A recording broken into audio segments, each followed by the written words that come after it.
So, if you happen to own Bitcoin, sell. At least sell enough to get your money back so that you're gambling with the house's money. And so that if you lose, it's just the funny money that you lose. But don't put any real money into it. Don't put your retirement money into it. The only money should be there is the money that you would take to a casino and that you're willing to lose it all. Not the money that you want to invest, that you want to keep safe and grow over time. None of that money belongs in a crypto casino. But let's say, somebody is able to hack into your email or something, and they're able to get a password into your wallet or your trading app where your coins are, and then they get in there, and then they get the coins transferred out.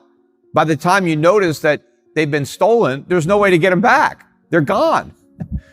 So it's not just that you could lose them, that they could be stolen. And I'm sure over time, these crooks get more and more sophisticated and they come up with, better ways to steal your Bitcoin. Because as long as Bitcoin is very valuable in the market, people are going to try to steal it, right? They asked Willie Sutton, was the famous bank robber, hey, Willie, why do you rob banks? He said, well, that's where the money is.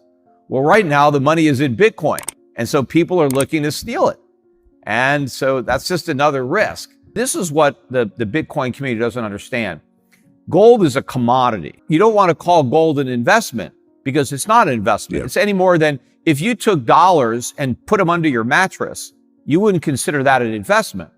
You would say, well, I'm saving some dollars. So gold is an alternative form of savings, right? So instead of stuffing bills under your mattress, you can take some gold coins. It is not an investment. An investment generates a return. Gold doesn't do that, right? So stocks are an investment. And of course, the difference is you buy some of these stocks, the companies can go bankrupt. They can go to zero. So you could lose a lot of money investing. You're not going to lose in gold because you're not going to lose your gold. If you have an ounce of gold and you put it, under your mattress, that ounce of gold is not going anywhere. You don't have to worry about losing that ounce of gold. You're going to retain it. So it's a form of savings. It competes with dollars and euros and yen. It does not compete with Amazon or stocks. Those are investments, and those are more speculative, right? Because you could have stocks that are far more conservative in that they have lower PEs, they pay higher dividend yields. So maybe they don't have as much upside potential to go up, but they also have a lot less risk of going way down or going bankrupt. The Bitcoin community doesn't understand. They think gold is worthless. It's not. It's very valuable. It's Bitcoin that's worthless. And, there's also a difference between stocks, right, and gold. When you own a stock, you own a piece of a business. That business operates and generates a profit, and you can get a dividend, or the company can use the profits to buy back shares, right? So it's a real business. When you own real estate, you own an asset. You can rent it out and collect rents. If I buy a bond, I get interest, right? Those are income producing assets. Gold is not an income producing asset. It is a commodity like copper or wheat or corn, but it has different properties than those commodities that makes it a better store of value than those commodities. And it's better as money than dollars or euros or yen. Before we use these fiat currencies instead of money, the world used gold as money, and gold was superior to use because it was more stable and it held its value over time. So we could make transactions, and I can agree to buy something and pay you over the course of years or even decades. And if we're transacting in gold, you have a high degree of confidence in the value of those future payments. But when I'm making contracts in fiat currencies, who knows what they're going to be worth in the future? They may not be worth anything because they have no intrinsic value. It's just all a confidence game. Everybody remembers Ponzi. I mean, Bernie Madoff, right, was the big Ponzi guy, in this generation. But the whole idea of a Ponzi scheme was named after Charles Ponzi, the first guy to pull it off in a big way. But I do think that in the future, because who remembers this little guy named Ponzi? I think what's happening now is really a more modern version of what Ponzi did. And what's happening with Bitcoin, it is not a pure Ponzi.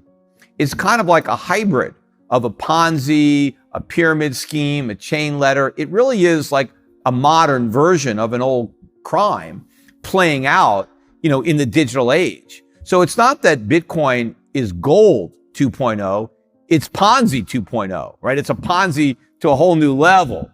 And so I do think that in the future, schemes similar to this one, they'll say, oh, it's another Bitcoin scheme, right? That might be how Bitcoin is remembered, as a replacement for Ponzi. And I do think that when they scuttle bubbles, right, and the popular delusions and the madness of crowds, they won't have to go back to Holland in the 16th century.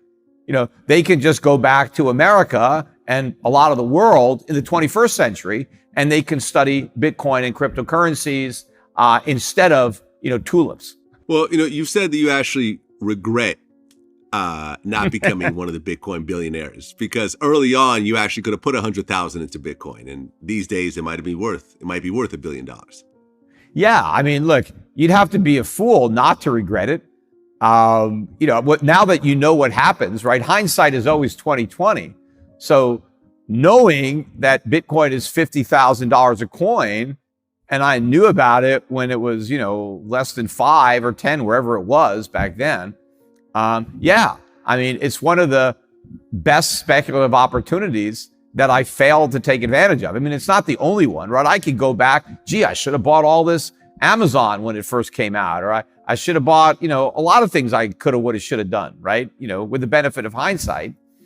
Now, there were some things I did do that were smart. It's not like I missed out on every opportunity. I took advantage of some. I made money. I lost money. Overall, I did pretty good. But sure, it would have been nice to have caught the big train ride as well. But, there's no way of knowing, even if I had bought it way back then, would I have held on to it? I mean, given the fact that I've never believed in it, would I have been able to hold on to it without selling it? Now, is it possible that buying it and experiencing the initial gain could have clouded my judgment? Maybe I would have somehow believed in it simply because I was getting so rich and I would have been caught up in it. I mean, you don't know, right? Maybe, where my head would have been. So it's hard to go back and say, yeah, if I would have done that, I would be a billionaire.